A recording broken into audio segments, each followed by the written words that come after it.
everybody. Welcome to your very favorite Bronze Age comic book podcast. This is Flea Market Fantasy. I am your co-host, Mike L., and as always, I'm joined by... Michael Dell of the LCS Hockey Radio Show. That's right, and this week it is my pick, and I've decided to go with a very late Bronze Age pick, Sandman number 6. And as usual, one of our millions of fans saw what our pick was and demanded he be on the episode. So why don't you tell us who our special guest is this week, Mike Dell? Well, he's making his third appearance on the show. Previously, he was on the Doctor Strange episode, the Black Panther episode, and now he's back for The Sandman. Because the official title, Michael, is The Sandman. Ooh, I got it wrong. Okay. It's like our buddy The Ed. And here it is, Bob. You might know as PorkCarrot. It's Bob, everybody. How are you guys? We're great. Yeah, I know. Now, Bob, you were very excited when you heard we were doing the Sandman. I completely forgot that you were a fan of this, and you volunteered to come on the show. Thank you so much. Because I am not a fan of the Sandman. I don't know. Yeah. How much did you read? This is the first issue I've ever read of the Sandman. Okay, not a great start. Okay. Yeah, it's a tough issue to join in on, I'll admit. But we'll get into that in a minute. But, Bob, why don't you tell us about your history with the Sandman? So I was first introduced to this maybe 10 years ago. I got into comics fairly late. But a friend told me about it, said, hey, this is a thing you'd probably be interested in. Started reading it, fell in love immediately. I've read the whole series. I'd been meaning to reread it again, so this was a spark for that. So that's going to happen. I would say Neil Gaiman is probably my favorite author. I've read most of his novels and a lot of his other comics and stuff. Wow. So, yeah. Yeah. There you go. I can speak openly about it. That's good, because I cannot. Mike L., yes. What's your history with the Sandman? Sandman, well, I mean, it came out... It was launched in the late 80s, and at that point, I was just getting into DC. I was reading Batman and Superman, and I always knew Sandman was there, but I didn't really get into him until a few years into the run. There was a special issue they published with a what's it called? A glow-in-the-dark cover, I think it was. It was the... Oh, fancy. Remember that? Yeah, it was Orpheus. I think it was called Orpheus or something, and it was a single issue just about his son. It was like a story about his son, and it blew me away. Like, that to me was the closest anyone came to Alan Moore at that point. And so I never got the whole series, but I slowly started collecting single issues, and then when the trades came out, I started collecting the trades, and I've still never read the whole thing, but I would say I've read at least a half or 2/3 of the series, and I love it.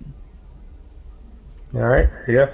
Yeah, The Sandman ran for 75 issues from 1989 to 1995. As Bob mentioned, Neil Gaiman wrote all of the issues, and all the covers for all 75 issues were done by Dave McKean. Michael, would you like to tell people about Dave McKean? Well, I'm no expert, but he's sort of, I guess you'd call him, he's more like a classical artist, right? Or like a fine artist, sorry. He usually does painting, or when he does do ink, it's the closest thing I can think of is something like Bill Sienkiewicz. He's kind of in that vein. Yeah, a little bit. Definitely. Yeah. And I think he came to prominence on Arkham Asylum, right? Yeah, that's what I was going to say. Yeah, right. Arkham Asylum. And the key thing about these covers is, I mean, again, this is 1989. Like, to think about what else was popular at the time, Jim Aparo's Batman and Jim Lee's X-Men. This looks nothing like anything else. I think it's a combination of paint, and there might even be like mixed media in here, right? Where he might actually be cutting up fabrics and whatever, using photos and stuff. And so most of the covers are like this. So this is, I don't know, I think it's really cool. It makes it stand out for sure. Yeah, it's definitely mixed media. He did a lot of that too. Right. Before we get into the actual book, though, Mike L., this is not the first Sandman. Maybe that's why he's called The Sandman. Maybe that's why. There was the first Sandman. Do you know the first Sandman, Michael? His name was, I believe, Wesley Dodds. That is correct. Wesley Dodds first appeared in Adventure Comics 40, 1939. Right. Created by Gardner Fox and Bert Christman. And he was part of the Justice Society of America. This is the Sandman I like. He wears like the green suit, business suit with a mask. with He the has a gas gas mask. gun. Right. Yeah, this is the Sandman I like. And he was very early, right? Like he was like maybe DC's fourth or fifth superhero, I think. Yeah, I mean, it's 39. It's got to be pretty early. Bob, are you familiar with the first Sandman? Only a little bit, and really only what I've learned from this. He does appear in like issue 4 of the Sandman, very briefly. Oh. There's a nod to him. But yeah, I've never read any of the old Sandman books, so I don't know anything about him really. But Michael, he was just like a dude, though, right? Like he wasn't mystical in any way. No, I think he was just a guy that shot gas out of his gas gun, and then I know that he was brought back in the 90s under Sandman Mystery Theater. So they kind of went back and they altered his costume a little bit, made his gas mask a little bit more realistic and funky looking. So yeah, there's also a run in the 90s of Sandman Mystery Theater about Wesley Dodds, and that's written by, I think, Steve Siegel and drawn by Guy Davis, and that's actually really good too. What about the second Sandman, Michael? Any thoughts? Any ideas who he is? That was, I believe, was it Dan Garrett? Garrett Sanford. Garrett Sanford. Oh, okay. Okay, and that's Jack Kirby, right? Yes, created by Joe Simon and Jack Kirby, the same brain trust behind Captain America.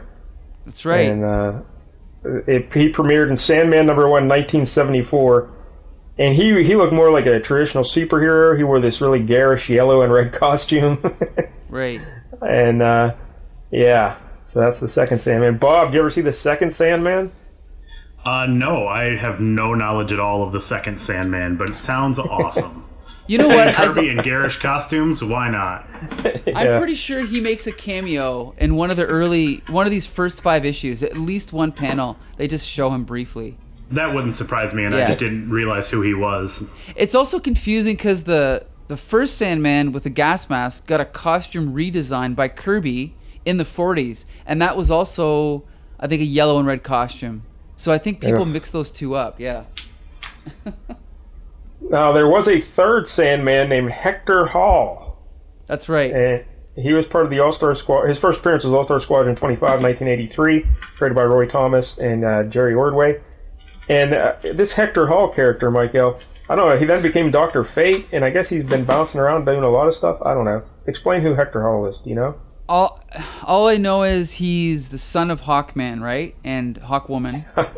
It's more than I know. Yeah, I mean, that's all I know. I mean, I think Tom DeFalco said something recently. He said he doesn't like when superheroes take on the identities of other superheroes, and I'm with him. If someone, like, you know, if like, to me, Hawkeye is Hawkeye. There was a brief time when Hawkeye became Goliath too. It's just, it gets messy when you start doing that, right? So I don't really know much about that third Sandman, to be honest. What's interesting is I'm pretty sure he plays a prominent role in this Sandman series. I'm looking it up right now, trying to figure it out, because I recognize the name Hector Hall. Ah, okay. Yeah, he does. It's stories after this, but his, I think, wife, Lita Hall, and her son are very big parts of the story later on. So that's interesting. I won't spoil it, but they're very important to the story. So then that brings us to this current, the Sandman. And well, he has a billion different names, but most people call him Dream. Is that correct, Michael? Yep, Dream. I think that's his official name, but he's also Morpheus and a bunch of other names. Yep. And he is one of the 7 Endless, which I guess are like, explain that, Michael, just like eternal people? They're I don't know, Bob. Maybe you know more than me. They're kind of like gods, right? Yeah, they're treated as more than gods in this. They're sort of manifestations of ideas, I guess would be the best way to put it.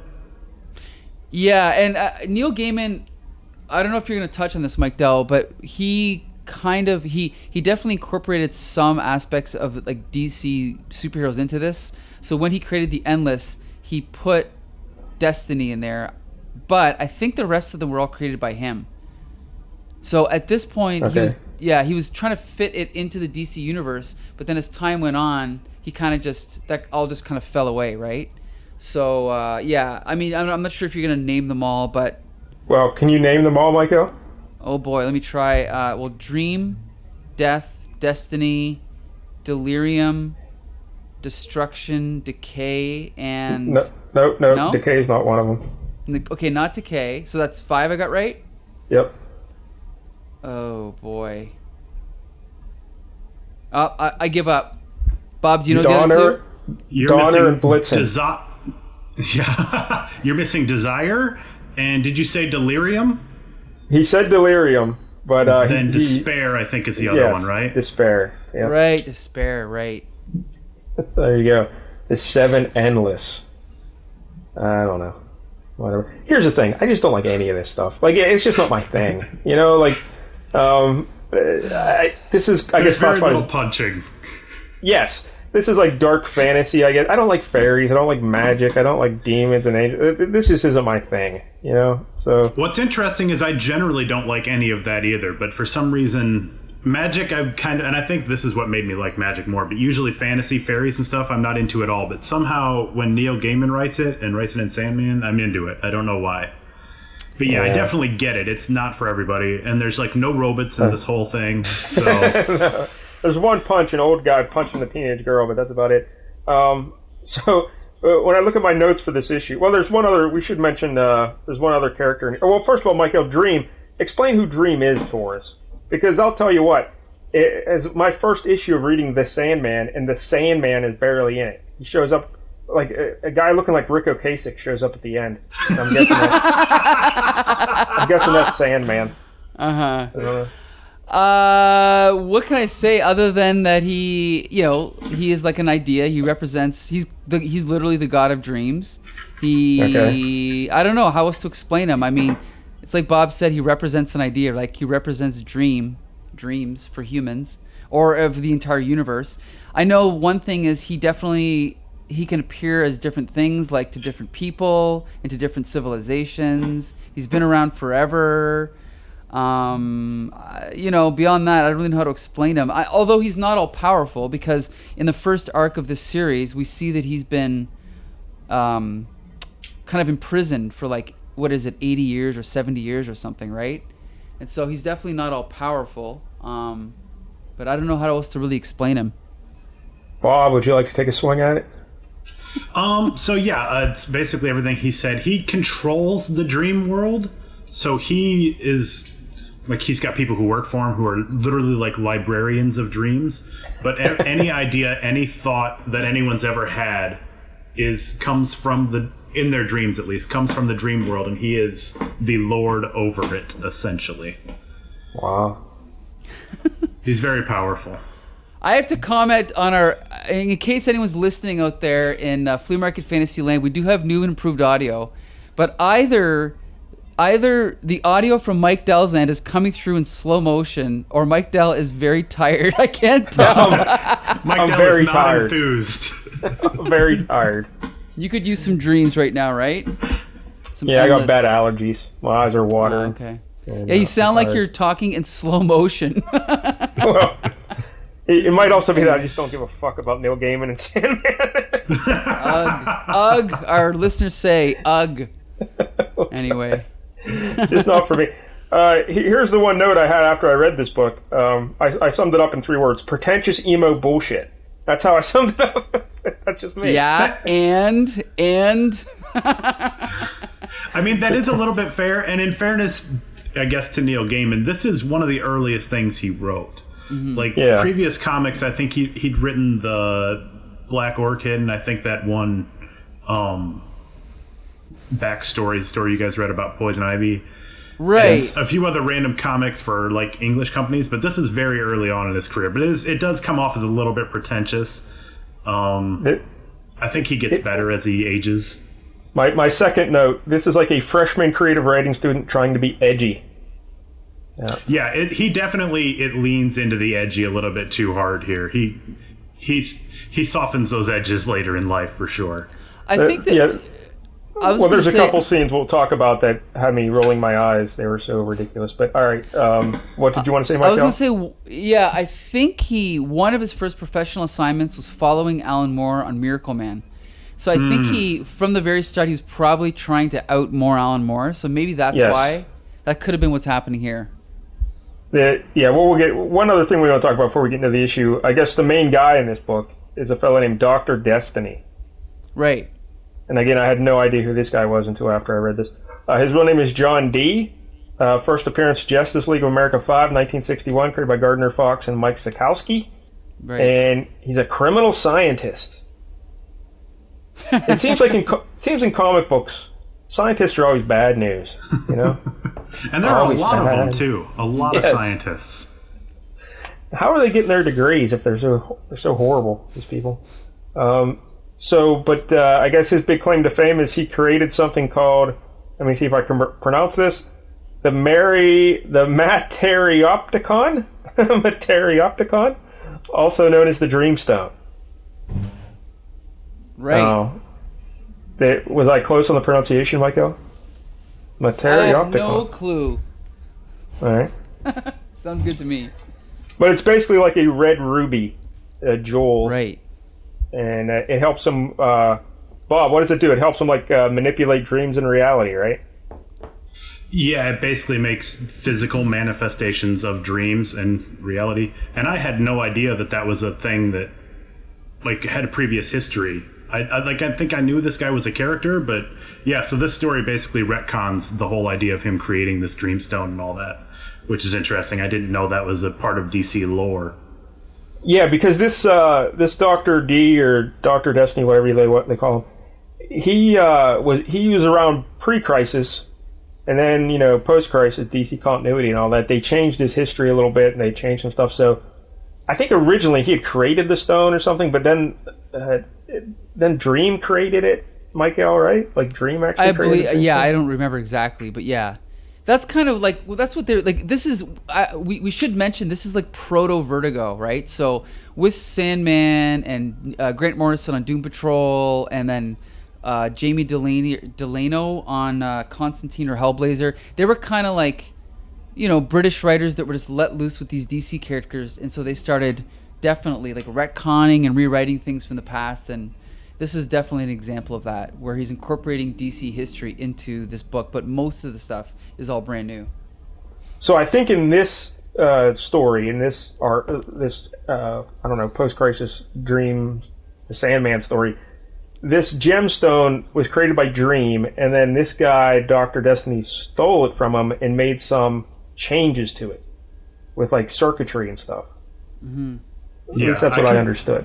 I can go into a little more detail if you want, because I just reread this on please Tuesday. Do. So I'll try not to get into much detail, but what happened is 80 years before this, some occult guys were trying to capture Death, which is Dream's sister, and they accidentally captured Dream instead. And they were like, oh, well, this isn't what we wanted, but we can at least get something out of this. So they stole three things from Dream: this ruby, his helmet, and a bag of sand, and they imprisoned him for 80 years. Mm-hmm. Wow. Those items were then stolen by the, I think, mistress of the leader of the occult guy, and that was Dr. whatever this guy, Dr. Destiny. That was his mother, who gave him the ruby, and the other items she traded one to a demon, and I forget what happened with the other one, how it ended up. Constantine ended up with it, but I don't remember exactly how. But that's basically what happened. They capture Dream. He's stuck for 80 years. He escapes, and the whole story leading up to this is him regathering his items, his helmet, his bag of sand, and this ruby. Yeah, you got to get that bag of sand. Well, but hey, Bob, how did they was he in a physical prison, or was he in some sort of... It was a magical physical prison. Of course. Right. Yeah, lots of magic involved. Yes. Which is where I check, please. I'm out. I don't like any of this. It was occult magic, though. It's more fun if it's occult magic. Yes. God bless the occult magic. Yeah, well, I gotta intervene here for a minute here. You don't like dark fantasy, you don't like fairies, but you do like the occult. No, not really. No. But okay, but you do like maybe I'm using the wrong term here, but a few months back, I discovered that you're really into, what would you call it then? Chaos magic? I'm not into it. I just researched it, yes. But I'm not Mike Dell practices blood magic. Just don't tell anybody. I don't practice it. I just studied it as a topic. Okay. I think that's all the key... because everyone else in this book is just random people. We mentioned Neil Gaiman wrote all these, and the artist in this is Mike Dringenberg. Right. Dringenberg. There's not too much about him, so let's just talk about him now. He was born in France in 1965, but he lives in Utah. He inked the first 4 issues of Sandman over Sam Keith art, and then he took over as penciler in issue 6. And he drew 11 issues total. He co-created Death, and he based her look on one of his friends. How about that? Cool. And his friend's name was Cinnamon, so that's pretty cool. He did 1 issue of Doom Patrol with Grant Morrison and co-created Flex Mentalo. Ah, right. He works as an illustrator doing book jackets and CD covers, and he also did illustrations for Magic the Gathering. But his comic book run is pretty limited. This work on the Sandman's pretty much his biggest thing. 11 issues. So there you go. Let's see the artist here. Alright, so are we ready to get into this issue? Sure. We talk about Take the it cover. away. We already talked about the cover, I guess, eh? Well, we didn't really describe it, though. Describe what it looks like, Michael. Whew. So we got, I believe this is Dr. John Dee's hands, or he's looking through his hands that are sort of covering his face, so you can't really see who it is.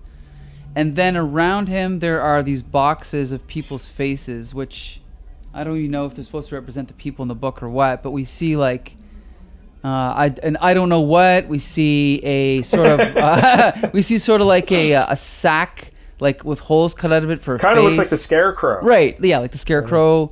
Then we see, I don't even know what this is. I have no idea. Then we see a monkey. Then we see a guy below that with the monkeys like connected to the guy through wires. Then on the other side, we see another face. We see, it's a clock. I don't know if it's hanging from someone's neck or what it is. Then we see a woman's face. That's probably a photograph, maybe. I don't know. Then we see like an X-ray of a skull. Then we see another person's face with like a cutout of like something with like a woman's lipstick on them. And then we see another monkey. And that's pretty much it. And you know what I see when I look at all this? Pretentious emo bullshit. That's what I see. Really? Bob, what do you feel about the cover here, Bob? I like it. I'm a big fan of Dave McKean's art, and I don't mind a little pretentious. And I certainly don't mind a little. And this isn't even like emo, but it's more goth. Emo barely existed at this point. This is goth, and goth is cool. Oh. So all I'm saying is, if you when you're reading the Sandman, if you get quiet and you listen carefully, you can almost hear the Cure playing in the background. Absolutely, yeah. I mean, even later there's a Joy Division reference. It's wonderful. Right. And really, I'm pretty sure that the Sandman, you called him Rick Ocasek, but I think it's actually based on Peter Murphy from Bauhaus. So yeah, the post-punk is heavily influencing this. There's no doubt about that. I mean, Mike Dell, I know you'd rather see a bunch of superheroes running from the left and supervillains running from the right, about to punch each other. Yes. And a little tag that says, "When Titans clash." But not every comic can have that type of cover, you know? Hold on, I want to just imagine that for a few seconds and get happy. All right. Yeah, okay. Also, like you mentioned, Michael, this was DC still. I don't think they switched to Vertigo like around issue 40 or something. Is that right? Or 30? Or, I'm not sure how far in, but yeah, they kind of just created the Vertigo imprint for like Sandman, Doom Patrol, Swamp Thing, Hellblazer, all those comics, Animal Man. And on the right, and we should say the big logo here. It says "The Sandman, Master of Dreams," and that's written in like an aqua font over purple block background. So that's, if you like Miami Vice, you're gonna love this. It also says suggested for mature readers. We should point that out. Yes. And how? Mm-hmm. And it's $1.50, so it seems pricey. Yeah, it's also, we should point out, it says on the left, number 6, June 1989, new format. So that was like a slightly higher quality paper, right? So that's why it's more expensive. All right, so we get to the big splash page here, 24-hour all-night diner. And right away, the first little block of narration, I already know what we're in for with the pretension. Hour 1, the flies walked into the web. I'm like, oh, good, here we go. So I didn't like that right away. I mean, it's no Stan Lee, but, you know, he's doing his best here. Yeah, just beating you over the head with shit. All right, so take it away, Michael. Describe what's going on. So we are first introduced to this waitress in this restaurant, in this diner. Her name is Betty. Or Bet, I guess, right? Yeah, just Bet. Bet. And, you know, so Neil Gaiman is kind of describing that she's an author, but no one knows she's an author. She writes these stories, and in the stories, she uses the characters or the people that she meets in the diner as characters in her stories, but she rewrites them all to have happy endings, and blah blah blah. And then, you know, there's a line where it says she knows when to end the stories, because if you go on too long, you know, they all end in death, basically. So then that's another aspect of this, is like a freshman creative writing student. They always put in a character that's a writer, and they're always secretly romantic, and no one knows about it. But, yeah. I'll give you that. But I mean, it's also just like any young film director is going to make a movie about making a movie, right? Yes. Because Christ knows I've done that. Anyway. So yeah, basically, so then we start to be introduced to the characters in the diner, and so she serves this one girl, and it's kind of inferred that she's a prostitute, I think. No. Right? No. Oh no, no. No. Well, she's doing what is it she's doing in the bathroom? Is she a drug addict? No, she just had to go pee. She's a lesbian though, and that's why. Oh, that's right. Okay. That's why Bet's a little. She's not judgmental, but she is kind of judgmental. I don't know. She's nice Right. to A little her. bit, Right. yeah. Yeah. They mentioned that she writes stories where her and her girlfriend meet men and get married to men. So Right. She's not quite approving of her lifestyle. Right. Well, what's this girl's name though? We should mention her name. This girl is. I forget. Judy, I believe. Yeah, and her girlfriend is Donna. Yeah. Yeah, Judy and Donna. All Right. Okay. So then we're introduced to this guy. But What is wait, he? I want to know what Mike L thought that she was doing in the bathroom.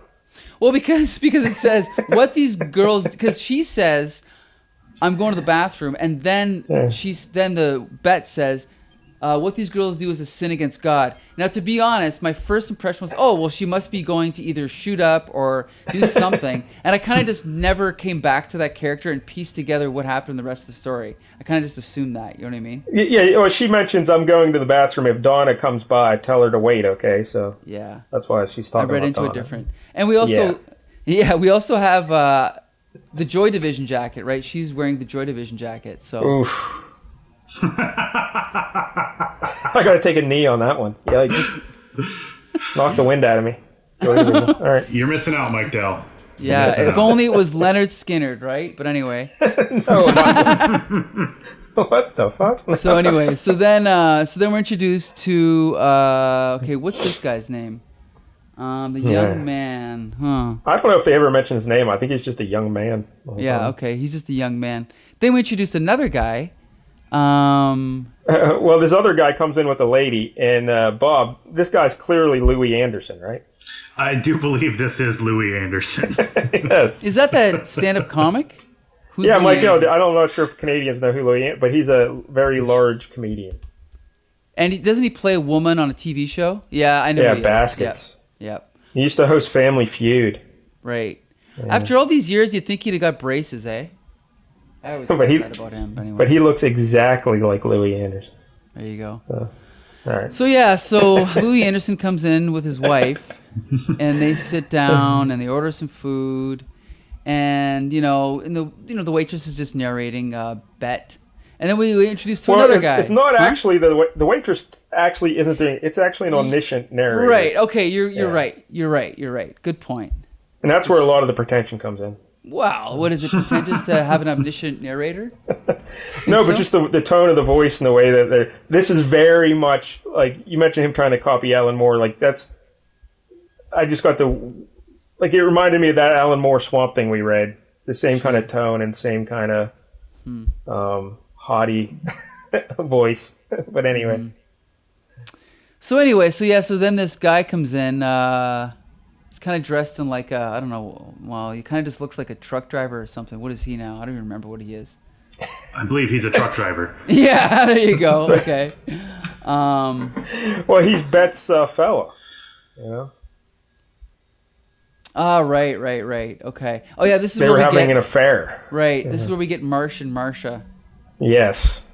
So the narration says Beth sort of looked after Marsh since Marcia died. Marsh and Marcia, the writer in her whispers, they were obviously meant for each other. But Marcia drank herself to death, died yellow and whispering in a sanitarium. Go ahead, Mike Dell.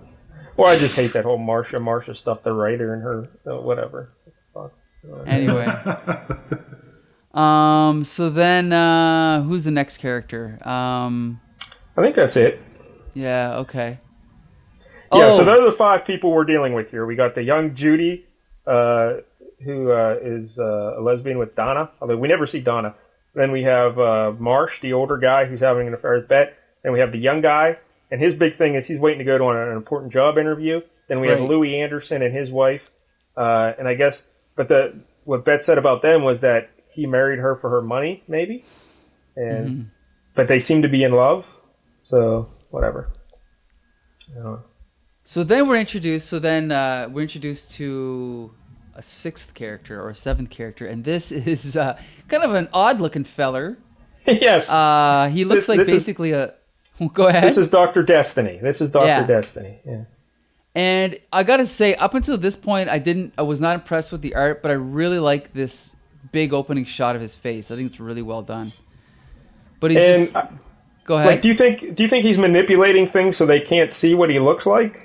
That's a good point, because he looks exactly like, like a zombie kind of, right? Bob, he kind of looks like the Crypt Keeper from Tales from the Crypt. He does look a lot like the Crypt Keeper. And yeah, to the point of if he's manipulating it, I don't know, because, again, a bit of backstory, the previous issue, he broke out of Arkham Asylum. And so he'd been basically starved and left in a dungeon in there. That's why he looks like this. And he hitchhiked a ride with a woman, and he did not hide his appearance to her. She thought he had AIDS. She didn't know what the hell was going on. So I don't know. He may be hiding his identity to these people, at least at first. But yeah, he looks creepy as hell. Very Crypt Keeper. I can't imagine anyone just like looking at him like, oh yeah, that's a normal guy over there. Yeah. But you know what, though? That's actually a good point, because if this was filmed as like a movie or TV show, that would be a great shot to just show him sitting there and just looking exactly like the Crypt Keeper, but no one comments on it. That'd be so cool. So anyway. I guess. Yeah. So he's just watching these people, Michael. Just watching them. Right. And we're introduced to his, what is it called? His, yeah, I can't even remember how to say it. Red stone, his ruby. Let's just call it the Dream Stone. That's the normal name for it. The Dream Stone. There you go. The Infinity Stone. Right. Yeah. So then it's like we get some more writing that Mike Dell likes. Hour 2. He was forced to act to prevent any of the flies from leaving. So now we have... So basically, like, the business guy is like, oh, no, I've got to go. He's going to be late for my interview. So then Dr. D, or whatever his name is. What is his name? Dr. Destiny. But they call him D and stuff, too. John D, yeah. So he manipulates his, like, mind so that he's like, oh, I'm good. I'm just going to grab another coffee. So he sits back down and he's good to go, right? Yep. And then we show, like, the TV's on. And then, what's her name? Judy's on the phone. And then we're cutting over to... So, like, there's kind of another subplot where this is actually going... Like, this is happening sort of everywhere. I don't think we get to that yet, but we're cutting to this soap opera called Secret Hearts. And it's cutting back to Judy on the phone. And who's she arguing with? Oh, she's arguing with Donna, right? No. She's trying to find where Donna is. Oh, right. She's calling around to her friends, and then she calls Donna's mom. Because her and Donna had a fight, apparently. Right. And... she wants to get back together. She's hoping that Donna's not still mad at her, that everything's fine, but she's starting to panic. So this was a moment where I was very excited, because obviously I didn't pick up on the first time. It's sort of an Easter egg, but Donna Kavanaugh is another prominent character, like 3 or 4 stories later into Sandman. Oh. And I was like, wait, Donna Kavanaugh? And I had to look it up. I'm like, oh yeah, that is. She's prominent in a later story. So it's just another little seed that he's dropping, which he does a lot in these stories. Very cool. Which Mike Dell hates because seeds are pretentious. Right. No. I like that. I like planting the seeds and whatnot. That's good. But yeah. Again, this isn't just dropping me into issue 6.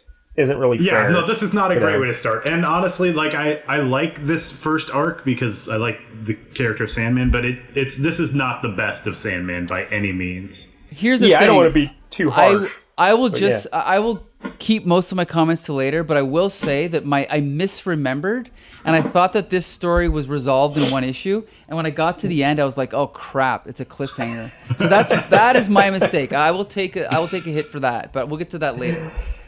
But anyway, yeah. So then Dr. Destiny's just watching TV and he sees a kid show with a guy in a puppet, and he's telling the kids to kill themselves. So I guess what we're getting here, Michael, is that this is happening all over the world. Right. Like the whole world's going screwed. Right, and there's like the references to people not being able to sleep and having nightmares, right? And so so this is affecting everybody basically. And then we cut over to what's his name again? This guy, Louis Anderson. Louis Anderson. I can't do that impression. I don't know why I tried. That was pretty good. I thought that was. Hey, trivia question for you, Michael. Right. I saw on Facebook the other day you posted that you're a big fan of Perfect Strangers, right? Of course. I'm a big fan of Perfect Strangers. We're like twins. But Larry Appleton, Mark Lynn Baker. Okay. They shot a pilot. The first they shot, Louis Anderson played Cousin Larry. Come on. Yeah. Wow, I couldn't imagine that. How about that?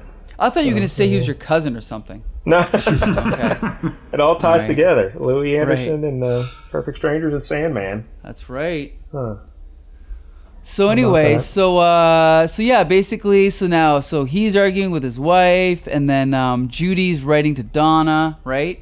And it's all pretentious bullshit and bullshit. Right. And then we cut to so then it's hour 7. He makes them feel good. He makes dreams come true. Wait. Let's discuss this for a moment because we've totally forgot about this.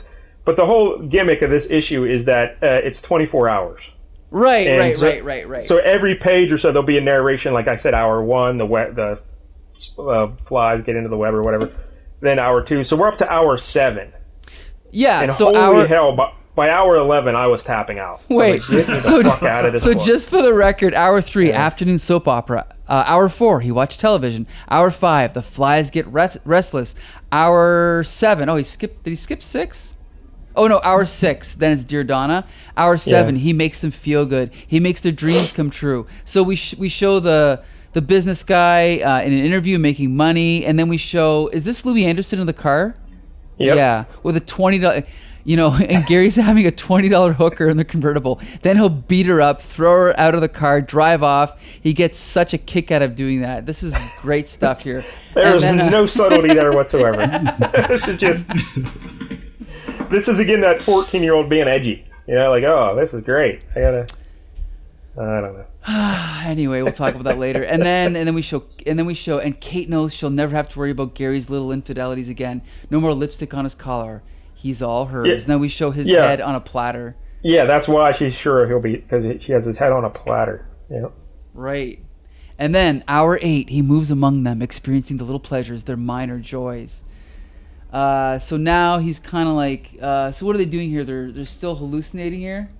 Oh yeah, so like Bet is a successful author, and Judy, what is she doing here? I don't even know. But look at the second panel. All right, Yeah. the first panel, it looks like he's making the business deals on the phone or something, that young guy. The second panel is Louis Anderson's wife. Now, we see Louis Anderson's shadow in the background, like really enjoying himself. And then she's kind of like holding something and licking it. I didn't catch that. Wow, I didn't catch that. Huh. I don't know what's going on there. Subtle. And then, go ahead. I guess he lets Judy have a bittersweet reunion with Donna, although we still don't really see Donna. It looks like Beth's legs there. That's a weird perspective on that. Right. And then the other, Marsh, the old man, he's thinking he's dead, drank himself to death, and I don't know how that's a fantasy, but all right.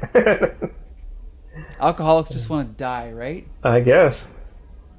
So then we get some explanation on the news about, is everybody going crazy? Reports are coming in from across the state about a wave of madness, suicide, and bad dreams. So yeah, this is obviously going on everywhere.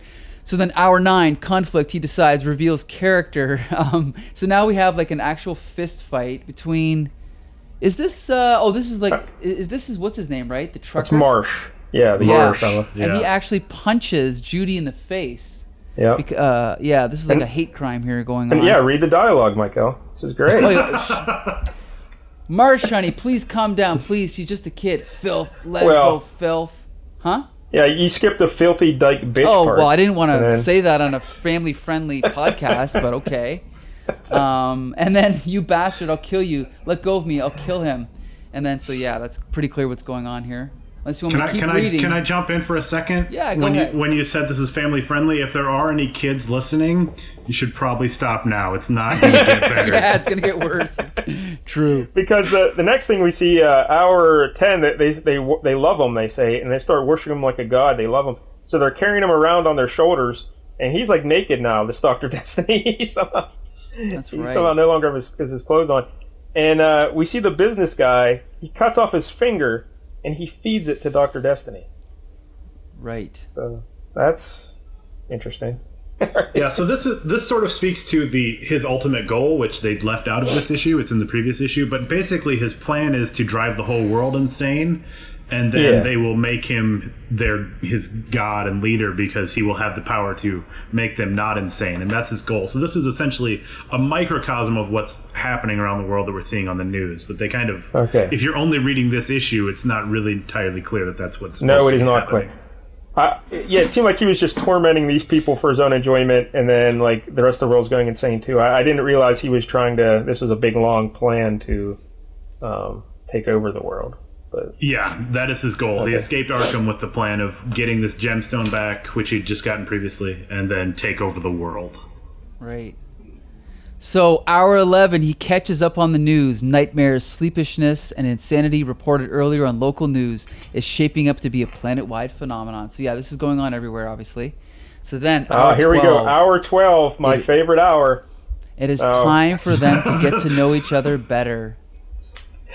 I want Mike L to do a dramatic reading of they basically all start confessing stuff, and Louis Anderson's wife has a confession. Mike L, would you like to give a dramatic reading of her confession? Okay. Yes, please do. The entire thing? Oh yeah. Well, maybe not. Like start where it gets. Where it gets juicy. Where she goes to the mortuary, where the door opened. Yeah. My boyfriend and I just split. That's why I got drunk and I was crazy. I was horny and crazy.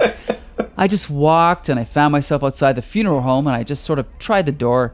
I think maybe I was looking for some place to pee, a ladies' room, and the door opened and I was in the mortuary. There was a body on this table, young guy. You could see he'd been, good looking, and I thought I thought I'd be freaked out, but I wasn't. I was kind of excited. I went over to the body and I started to play with it. Then I climbed on top of him and started really going. All of a sudden, blood started to well up in his mouth, and I put my face down, and I don't want to tell you this. I don't want to tell anybody this. Sometimes when I make love to Gary, I'd ask him to lie real still. I'd close my eyes and pretend it was never the same. Oh, very good, Michael. Yeah, good job. Thank you. Beautiful. I love that, yeah. That is one of the best sequences in the book, I think, but we'll talk about that later. I would argue that, it's sort of interesting, but I would also argue that this is maybe the worst page in all of Sandman. So you could go either way on that. This is one of those scenes I mentioned earlier where my eyes were rolling. So this is so hacky and 14-year-old stuff here. Like edgy stuff, you know what I mean? Like edgelords on Reddit posting this in a fan fiction. You mean the next page, hour 13? Yeah, hour 13, they all start having an orgy. Yeah. And like, who do you think's making the sweet, sweet love there behind the counter? Because you don't see anything. You just see someone's legs sticking up. Right. I guess later on, we know Judy's involved, right? And who else do you think is back there? I feel like that's Judy's leg, but I think they're all down there. Oh, wow. That's weird. And the Addams family's on TV, so that's nice. Yeah. Sure they appreciated that call out. And then there's this sequence here of he's just talking to them. One thing I want to say, though, the last panel of this page is just him sitting there looking at him. Neat. Yeah, I know. I love that. So ridiculous. I do like how this guy, what's his name, Michael? Mike Dringenberg? Yeah. I like how he draws Dr. Destiny. Yeah, right. He does it. Yeah, he's probably at this point more of an inker than a penciler. Like, he really knows how to do that guy, but the rest is kind of just average, I think. Yeah, we said. And I want to. I'm sorry, but we said, this was the first issue he drew. He was the inker originally. Right. Yeah. Go ahead, Bob. Well, and I was going to say, because I don't know exactly where he took over or where he left and Malcolm Jones III took over, because I know he did some art with this, and he becomes the main, I think he's the main penciler. Maybe he's just the inker. I could be wrong on that. Yeah, that Malcolm Jones guy, yeah, he was inking this one, right? This Mike fella, he didn't draw 11 straight issues. There was some breaks in there, but yeah, okay. You know what? I'm wrong. Yeah, Malcolm Jones III is doing the inking, and yeah, this guy's doing the penciling. Okay, I take that back. Ignore everything I said. I think at its we can talk about the art later, but at its best, he did remind me a little bit of like early Frank Miller on Daredevil with like the edgy, sharp lines, and Sure. So I kind of dug it. But anyway. All right, so they have the orgy behind the counter, then we get to hour 14, and again, we're going 24, people. Buckle up. 24. We're over halfway. Yeah. Oh, my God. I couldn't believe this, and I was reading this. Like, they're not going to do this for 24, are they? Yep, they're doing it for 24. Midnight, and he consulted the oracles. So he asked them to tell him his future. Right. And we see Judy, Louis Anderson's wife, and Bet all, like, saying prayers to him, their hands folded. And what do they tell him, Michael? You come from dust, you walk the dust, you go back to dust. Yeah. But then he says, no, tell me my future. He just keeps saying it until he gets what he wants to hear. There is no future for you, John D. It's a future bounded by walls and guards and the sour smell of madness. And then what is the skein of your life is cut, son of your mother. Tell my future. You have stolen some of the power of dreams. You will take all of it. You know what? We should just read these out instead of talking about them. Anyway, you will crush out the Dream Lord's life in your hands, John D. That's good. I like that future. Clever flies, clever little insects. And then hour 15, he gave them back their minds for a while, which I think is a great little twist. Why? What did we do? So now they realize what's going on. Why us, goddammit? Why are you doing this stuff to us? You're going to kill us. Why? Because I can. Hour 16, party games, murder in the dark. So someone's gotten killed, I guess. But no one gets killed, though. That's the thing. It says murder in the dark, but no one dies. That's true. I guess they're all left, right? Yeah, no character dies there. So what's that about, Bob? What do you think happened there? Yeah, I don't really know. That doesn't actually make any sense at all. Because, like I'm scrolling ahead, but I'm quite sure you're right that at that point everyone is still alive. Yep. Yeah. So, all right. Hack. Maybe it was their sanity that was murdered. For my interest. Well, that was pages ago. Hour 17, Confessions and Penance. So what's going on here, Michael? So now we have... this is another cool scene. So now we have... what's his name? Marsh. What is it? Marsh talking to Bet. And then basically... Okay, so... As this is happening, she is crucifying him. Well, wait, no. She's holding the nails on his hand, and he's hammering the nails into his own hand. He's hammering the nails into his own hand as he's talking, because he's confessing. And he's talking about how he found her son in Gotham, right? Before that, though, he was married to Marcia, remember? Right. And she was an alcoholic, and he left her a big case of vodka when he went on the road, so she could and she drank herself to death with the vodka that he left. So he feels guilt about that. And he was also having an affair with Bet, and then he says that he ran into her son up in Gotham. And what was her son doing in Gotham, Michael? He'd been hustling his ass in Gotham, got picked up for knifing his pimp. You could have him for a packet of cigarettes. Bam! And then he nails the nail in. I don't want to hear this shit, Bet. I did. So That's right. He banged her son for a pack of cigarettes. That's right. This is Edgelords on Reddit. This is not the Champions of Los Angeles, Mike Dell, with Hercules and Ghost Rider. Okay, this is something different. No, this is not. Nope. Hour 18, he brings out the beast in them. So now we see the old man gnaws at his trapped front leg. It has followed the pack. Huh? Okay, wait. I got to ask about this as well. All right, first of all, the position of his hand, I guess technically that would work, because the way the hand was nailed, his arm would be different. But anyway, whatever. Sure. not nitpick. So then we see the old male gnaws at its trapped front leg. So I guess he's supposed to be chewing on his arm here to try and chew off his arm. It has followed the pack at a distance for years, hunting for scraps. What is it in that sentence? The leg, I think. I don't know. the or leg. Him. Yeah. Maybe it's the leg. Bob, would you like to take a guess of what it is in that sentence? I'm rereading it now and trying to figure out what that's supposed to mean. Yeah.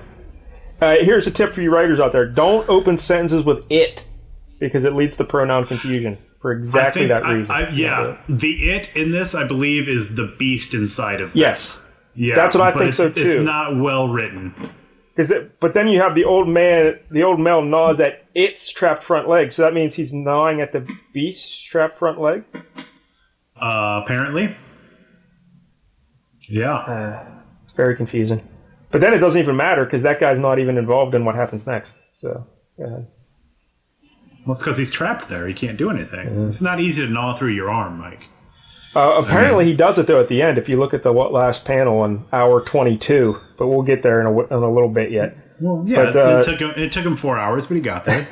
But the females are nervous of the coming conflict, and they huddle together for comfort. And then we see just Louis Anderson going batshit crazy. Right. He jumps on the guy on it, right? Well, the young guy. Yeah, okay. Yeah. And they're growling, they're fighting. And Louis Anderson just bites his head off. Right. Yikes. Yeah. And then, gruesome. Hour 19, he lies to them. So we see Dr. Destiny sitting on this table, chatting away. And he's reading from Alice in Wonderland, right? Oh, no, Snow White. Snow White, yeah. And then hour 20, it was time for entertainment. So now they're all singing. And we get to see a boob. Look I know, that was boob nice. Right there. Because it's edgy. It's adult. It's mature. See a boob. It's Judy's boob. Her left boob. You're scoring it home. Hour 21, he shows them the delights of belief. And this is where Judy stabs her eyes out with ice picks, I believe that is, right? Yeah. Yep, I can see the glory. Hour 22. Now we see that it looks like everyone's dead, right? Yeah, they're all dead. Yikes. But I can't tell the way this is drawn, like who some of these people are. Well, the young guy's head's off. Yeah. Judy's eyes are out, and then there's. I guess on the left, that's the late Louis Anderson's wife from her hair. You can kind of tell, I guess. Right. And she's on top. She's of riding Louis Anderson with his guts hanging out, I think is what's happening there. And then, but who's the guy here in the pants? Yeah, where's that's the trucker, right? Or is that the young guy in the pants with the checkered shirt? I gotta make a comment. The way the checkered shirt pattern is drawn is the absolute laziest way an artist can draw a checkered pattern. No, that's great. Very much. Right? Ridiculous. But I'm thinking that's the trucker because, look, his hand is still on the... It's tough to tell, but there's a hand attached to the counter. Like the way it's colored, it's tough to read. But, that is the trucker. I'm scrolling up, and he's wearing a checkered shirt under his jacket. So, that is the trucker. So then so his head's cut off. Like, whose head is that? I think that's the young guy's head next to him. Though, right. It's hard But to it say. looks like the young guy is... Like, because there's a guy wearing pants. That has to be the young guy, the guy wearing pants in the foreground. His head's still there. So I'm guessing that's Beth's head. Her head somehow got cut off. Is that not Bet lying on Marsh there in the foreground? You think that's a young guy? Well, she's wearing pants, though. Like, Bet was you're right, yeah. That has to be the young Bet's guy. head. Maybe someone took off Bet's head at some point. Yeah, but that doesn't make any sense, because who knows? Bet's body's not there anywhere. We might be dissecting this too much. I'm thinking what happened is probably when they had that hour 16 with someone murdered in the dark, they meant to murder Bet in the dark and cut off her head, and then they forgot, and then just, I don't know. Could be. That's possible. Yeah. So anyway, all right, so they're all dead. That's the important thing. Now here is my favorite part of the book, hour 23. It's just 6 panels of a fly bugging Dr. Destiny. He's just sitting there.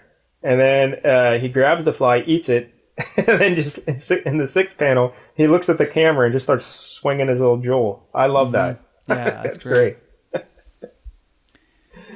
So then we finally, thank God, we're at the end. Hour 24, Rick Ocasek shows up. And he starts singing My Best Friend's Girl. And then the book ends. So there it is. That's the book. But explain what happens here on this last page, Micah. So he basically, Dream walks in, and Dr. Destiny's like, hello. I'm glad you're here. It was starting to get a bit boring. But you don't look strong enough to even make it interesting, do you? And that's the end. Yeah. Right. And then it says, next issue, My Brother, My Enemy, right? Oh, no, sorry. It says Dream's End. Yeah. The end. Yep. There you go. Yeah. The Sandman. So, all right, Michael. So why did you pick this issue? Good question. I believe I heard rumblings that my choice of issue was questioned. It makes more sense when you say you thought it concluded. Yeah. I thought it was the first standalone. That's why I picked it. Because obviously I could have... Wait, are you eating, Michael? Are you eating during the show? Yeah, I'm eating a date. A pitted date, okay? A date. You're going to pick it up real good on the new audio, though. Yeah, my mistake. Okay. So anyway, the first... 5 issues were definitely a continued story, but I thought this was standalone, so it was my mistake. Looking back, I could have picked number 1, or I could have picked, I think number 8 introduces death, right? Yeah, and number 8's a story I really like, which Michael would also hate. It's very pretentious. Maybe next time we'll do number 8, but yeah, I chose number 6. And also, we're limited to up until, I think, 12, because once we get to December 89, right, we can't go past December 89. So I had to pick for the first 12 I wanted to quibble with that. Like, to call this Bronze Age, I think, is already beyond the realm, but I'm not complaining. I just thought, this doesn't fit. Right. We're more 70s, 80s, I guess, to include it, but technically we should probably define where the boundary is, but right now it's December 89, which, you're right, this is not Bronze Age. That's for sure. But that's that Mike L, always cutting corners, trying to be sneaky. Yeah, exactly. So what else? So what do you want to say about this, Bob? How do you feel about this? About this issue in particular? Yes. I like it. I definitely don't love it. Like you said, it's very edgy for the sake of being edgy. And I think it would read better if, like, had read issues 5 and then 7. Like, if it's just one element of a larger story, it would probably read a lot better. But if you're just reading this as a self-contained issue, it's kind of like if I just remember, Michael, Jim Shooter would say, if you pick up a book, you want to make sure people know what's going on and they know all the characters. It's someone's like if you just pick this book up and you use this to represent what the Sandman is, you're going to be like, what the fuck was this? But yeah. Yeah, that's very much not a thing you can do with most Sandman books. As they so there's like 12, I don't know, I guess you'd call them anthologies or whatever. That's how they're split up in the trade, or 10. In the trade paperbacks, they're split into 10 larger groups, and like 7 or 8 of them are all long story arcs, and the other ones are shorter story arcs or self-contained issues. But for the most part, if you just jump in and grab one at random, it's not really going to make sense, because it's definitely meant to be read as a larger story. And I think this is better in the larger story, but even still, it's very clear that this is a young writer trying to do something new with comics and trying to be edgier and darker than he needed to be. Yeah, and again, we should mention that, again, it's 89, so this is completely, like, new, Mike L. No one else is writing like this in 89, right? Absolutely not. Maybe Alan Moore, but that's it. When you put it in the context of the era, you can understand why it was so different and new. And like we were saying, if you're reading this in a collection of the books, like if you're just reading them like one at a time in a row, you won't even notice like it was that big of a deal. But when you're just reading this as a single issue, it's kind of cumbersome. But, right. So Bob, what do you feel about the art here? The art on this one I kind of like. It works for sort of the darker style. I like the art more in later issues, which is weird because that's when they get into the dream world and things take more of that dark fantasy approach, but for some reason I enjoy it more. I just also really like the character design of Dream itself, and we basically get none of that here. So, but I like the art in this. It's not my favorite, but I like it. Yeah, it's fine. It's definitely more like 90s art. Like we're right on the verge of 90s. Oh, for here. sure, yeah. You can definitely see that. It's like definitely I said, doing something new that hadn't really been done before. Like I said, at its best, it's got those sharp edges and clean lines, and I think at its worst, you could say it seems rushed. Some of the panels, and that's definitely a thing in Sandman that they kept running into is they had trouble meeting their monthly deadlines because the artists couldn't keep up, and so as they get later on, Neil Gaiman starts realizes like, oh well, this is even better because I can just get different artists for different issues and different stories. So it's not. As the stories go on, the artists change because because the artists just couldn't keep up with the monthly deadlines, and B, just because they wanted to try something different. But yeah, it's definitely kind of rushed. That's a thing that was very much happening this first year that I'm aware of, at least, is they were having trouble making their deadlines. But I mean, it's fine. It's good art. Nothing bad here. So. Yeah, like that last shot of Dream's face is great, you know? Like, yeah. He's clearly good at shadows and inks and whatever. Yeah, I think the art's at its best when it's using the dark, heavy blacks, and when it's really ink heavy. I think it's when it looks its best. Mike L., what are your thoughts on the art? Or and just everything in general, because you picked it, so you love it. Clearly, I love it. Like like I said, I've maybe only read half the Sandman run, but this is one of the issues that definitely stood out to me. Even though looking back, Sandman is only in 2 panels. But the actual writing I think is great. I mean, I can see all your issues with it as being pretentious, but I mean, I've heard the same thing leveled against like Alan Moore and Grant Morrison, so I don't know. I mean, what are you going to do, right? I don't know. When you're trying to expand the medium, I guess you're going to come off as pretentious or whatever. But here's the problem I have with that. Like, people say, well, they're trying to elevate it, make it more literary and stuff. All right, well, if you're making it more literary, then let's judge it by literary critiques and actual literary standards. Sure. And this is poor. Very poor. If you're saying, well, it's good for a comic book, though, I'm like, oh, all right, but I thought you were trying to elevate the form. What are you doing here? Are you writing a comic book, or are you doing more? I think if you're doing more, it needs to be better than this. That's what I'm saying. And I agree. And in defense, because I've mentioned I really like Neil Gaiman. Like, this is his first big comic book story, and I don't think he'd even written a novel at this point. I think he was working on Good Omens at this point, but like, this is where he was starting basically, or early in his career. Right. Because it definitely becomes more elevated as it goes on. But you can tell this is clearly somebody who's still trying to find their voice and figure out what they're doing, because it's very Alan Moore. Yep. Yeah, I'm sure, like you said, I'm sure like later on this gets much, much better. So I don't want to judge all. Like I said, this just isn't my thing, though. It's just not something I like. So I don't know. But, for sure. This is definitely not your thing. I will point out, though, that it did win several major awards. Like, what was the Eisner Award or something? Yeah, that's a big one. Yeah, like it was the first graphic novel ever to win. And so then, like, the next morning, they changed the rules so a graphic novel could never win again, or first comic to something along those lines. I think you mean the World Fantasy Award, right? It may have been the World Fantasy Award. Right. I may be thinking of that. It won a lot of awards. I can't keep track, and I don't really know them that well because I'm not deep into literature. But when you say it won a lot of, you mean the series, not necessarily the series. Yeah, not this, not this. Right. The series itself. Yeah. No, that's the point I want to make. This I enjoyed, but it gets so much better. Mm-hmm. Yeah. Now, Mike, what's the whole story arc? Because it's basically one long story, the whole 75 issues, right? Like, that was the whole idea. Like, it's one big long story. Mm-hmm. And from what I gathered is, it's Dream is realizing he has to change to exist. Like, he needs to change. Well, here's the thing. I haven't read them all. Oh, that's right. Bob has, yeah. Yeah, I don't know if there's one like overarching story, but that's definitely where it comes in, because in the you don't get it in this issue obviously, but when it starts, it's Dream's kind of like a petulant punk ass, I guess, and in issue like an emo kid. A little, yeah. I mean, they're all kind of emo. That's kind of the vibe of the whole book. But like, Death in issue 8 literally rips into him. Is like, you're so selfish. You're self-centered.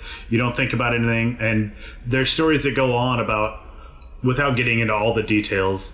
Eventually, he has dealings with, he did already. He has more dealings with Lucifer because essentially he fell in love with a human woman, and she decided she can't love him because that would be terribly wrong because he's above a god. And he's like, well, then fuck you. I'm going to banish you to hell for like 10,000 years. I'm sorry, I shouldn't be swearing. It's a children's episode. Oh, that's all right. But yeah, he's very petulant and just very about himself. And so like this arc is the beginning of him starting to not care about people, but be less of a dick, basically. And that's kind of where, and I'd say that's overall the arc, is him appreciating humanity, I guess. I don't know. I just hope to God by the end of it he gets back that bag of sand. He's already got the bag of sand at this point. He dealt with John Constantine and got that. That was like issue 3 or 4. He got the bag. That's a relief. Yeah. He's the Sandman. He has to have a bag of sand. That's important. Hey, Michael. I think I read that first Sandman guy. What did you say his name was? Wesley Dobbs or whatever? Yeah. Something like that. Apparently he carried a bag of sand as well and a blowtorch. And his gimmick was he could like throw the sand in the air, heat it real quick, and make like a wall. Really? Is that true? Come on. No, I read that. That's what they said he did. I mean, that's kind of weird. But so Bob, what does this Sandman use the sand for? Tap dancing? Puts it on the floor? Essentially, he uses it to make people dream. Like, they don't really cover it much. Like, this whole first arc is like him getting these things back, but then I don't think he really uses them in the future. Well, spoiler alert, in the next issue, the ruby gets destroyed. Yes. And he has his helmet around, but I don't think he really uses it much. And the sand is just like, he uses it to make people go to sleep if he's in the real world and things like that. What does the helmet look like? Is it like a Loki situation with the big horns? Or? No, it's actually the best description I can think of it. Have you seen Alien? No. Okay. What? That's ridiculous in itself, and I'm judging you for it. But he looks like the space. It looks like the space jockey in Alien. It's like a big dome. It's almost elephant-like, but it's like a Giger version of an elephant. It's weird. But we should point out that Dream's mask is retconned to be the source of the design for Wesley Dodd's mask, right? Because it looks like an insect-like mask, but with a big tube coming out the front. So I think, isn't the idea that Wesley Dodd, like it's a gas mask kind of thing? Yeah, but like it looks like a giant insect, but kind of like a gas mask. Yeah, I think Yeah, that certainly fits. And yeah, like I mentioned, Wesley Dodds does show up in one of these early issues because while Dream's imprisoned, people on Earth are having all kinds of problems. Some of them are sleeping all the time. Some of them are awake all the time. Wesley Dodds starts getting visions in his dreams of becoming this character and fighting crime as a Sandman. And so they explain it in like 2 panels of, here's how Wesley Dodds fits into this continuity. He became the Sandman while Morpheus was entrapped and not able to control dreams. Right. So, I'm hoping, fingers crossed, this is the last time we ever talk to Sandman on the show. So, Bob, we should let you, anything else you'd like to say about it? The whole series, the characters. Why should people read the Sandman? If people are listening to this out there, why should they read the Sandman? I think it's a really interesting and frankly a little bit pretentious story, but it's got a lot of really interesting ideas about what dreams are and how powerful they are to us. And I really like when they get into the other members of the family, death and despair and desire and such. He brings in, because it is the world of dreams, he's basically able to use anything from pop culture that isn't totally copyrighted. Like main characters in this story are Cain and Abel. Shakespeare shows up several times. I feel like there's some other big literary and history people that he's just like, yeah, we're going to bring those in because Sandman introduced their dreams. And like Shakespeare is prominent. Shakespeare becomes famous because he makes a deal with Sandman, and that's what inspires him to write A Midsummer Night's Dream. And that's one of my favorite stories. All right. Fair enough. Also, he goes to hell sometimes, and that's fun. There's a great story where he goes to hell and Lucifer decides that Lucifer doesn't want to run hell anymore, so he kicks everyone out of hell, and that's a really interesting story too. I went to hell when I was reading this book. Yeah, no. This is. I will say this: if you're into superhero comics and people fighting giant monkeys, Sandman is not for you. There's no doubt about that. There's no doubt. Sandman is the comic book that got beat up by other comic books in high school. That's how I would. Oh, for sure. Yeah. Yeah, I mean, we've mentioned the music a little bit, but like you made fun of like you can hear the Cure in the background and the Joy Division stuff, but turns out I really like the Cure and Joy Division, and like this is just in my wheelhouse. I didn't get beat up, but I certainly could have. If I went to the right place, it would have fit. It's just not me. It's just not my thing. So whatever. But I can appreciate it if you're saying it's good, and if Mike L. I want you to read all 75 issues, then, Mike. I'm disappointed that you've never read the whole run. Sure. It's in the queue, but the problem is I keep getting delayed by reading Defenders and Champions of Los Angeles. You know? Well, get there are ready. also several spin-offs you got to read too, Michael. There's like 3 or 4 other spin-off stories. And then that just Neil Gaiman wrote, and then there's other spin-offs from there. Yes. That's what I was going to say. From what I was reading, there's other authors have done spin-offs, and then Neil Gaiman did 2 limited series about death specifically, right? Right. The high cost of living, and then something else. Can't remember. But I forget. I've got it like 15 feet behind me, but I forget what it's called. Is it Dead and Loving It? Time of Your Life, I think is what it is. Time of Your Life. All right. And also, let's talk about Lucifer, the spin-off that was adapted into a network TV show, right? Oh, really? Yep. Yeah. It's on right Mike now. Carey wrote that. I've read some of that. I've got a bunch of them in trade paperbacks. I haven't read them all. But yeah, he basically took the idea that after Lucifer left Hell, he went to become a nightclub owner in L.A. and writes about that. And yeah, I think it's a Fox show. Is that right? I think so. And I'll have to point out, that's actually a show my parents tried to get me into. Because you got to watch this show, Lucifer, So I think that's the key about this. Is whether or not it's perfect or not isn't the question, although I do think it's great. But at least DC was trying to do something different, expand the readership, appeal to people that were not 13-year-old boys, you know what I mean? So I got to give them props for that. I think this is appealing to 14-year-old boys. Appealing to people who, like to have sex with dead bodies and frequent male prostitutes. This was not the issue to introduce this to Mike Dell, but then again, you wouldn't have liked most of it. So. Right. So, I don't know. All right, so, Mike L, 1 out of 10, what do you give it? I'll give it an 8. I was going to give it a 9, but because it's a cliffhanger, I'll give it an 8. All right, Bob. If we're just judging this issue, yes, I'm gonna give it a 7, though I'm not even sure that's fair. I think it's higher because it's so hard to separate it from the total art. But maybe it's a 6, and I won't use halves because I don't want to get the wrath. But it's somewhere between a 6 and a 7 because it's interesting, but it's a little on the nose. Yes, I'll give it a 3. And not even more for the art. Well, the art's mixed into that 3. I just did not enjoy. I like the page of him eating the fly. I really did not enjoy any of it, and I actually read it more than once to try and find stuff that I thought. Well, I mean, it's okay. I get what he's doing. The 24-hour thing. I just thought that really dragged, and I don't know. I just for context, what did you give the human fly again? 7. Okay. 7. Well, that was quality storytelling right there. That was great. And now you know why our listenership is at 9 people total. Anyway. Dude. Okay. Hey, I will take Bill Mantlo, Human Fly 1, over this any day. Any day. Whatever you say. All right. All right, so next week, Mike L. Woo! We're picking a winner next week. We're going to the Great White North. Going Canada. Woo! Oh, is Alpha it Flight? Centrix? Oh, no. Alpha Flight number 12 from nice. 1984. Sweet. Yeah. I'm excited.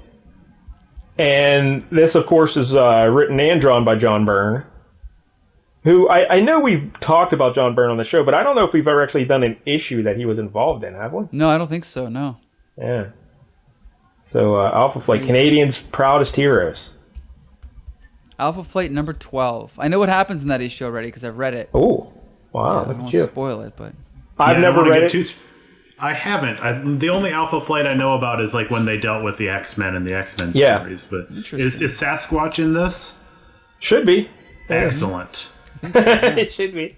Yeah, I haven't read it yet. I've never read Alpha Flight, the actual series, like Bob. I just know him from X-Men and Alpha Flight, that limited series, which I loved, and their appearances in the X-Men over the years. But so here we'll go, Alpha Flight. Team Canada. Very excited. Michael, you don't seem enthused about reading about Canadians' favorite sons and daughters. Well, I was expecting Centrix, but I can settle for. See, I don't even know what that is.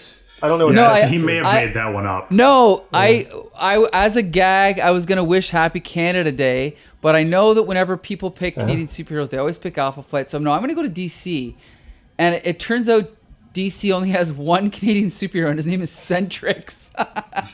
Never heard of him. Yeah, I never heard of him either. So that tells you how important Canada is to DC Comics. But whatever. Anyway, I guess that wraps up this episode, right? I guess so. Bob, thanks for joining us. Is there anything you'd like to plug? Do you have anything to tell the kids? Not really, no. I don't think I have anything to plug at all. No, I got nothing. All right. Go listen to The Cure. The Cure is very good. There you go. All right, Michael. I guess we're done here then. All right, so yeah, join us every week on Flea Market Fantasy. We review a different Bronze Age comic. Sometimes we push the limits of the Bronze Age, but it's always good fun. So yeah, we're available on Stitcher, iTunes, Spotify, Facebook, YouTube, and Twitter, all under Comic Book Syndicate or on the Comic Book Syndicate website. So yeah, until next Tuesday, disperse!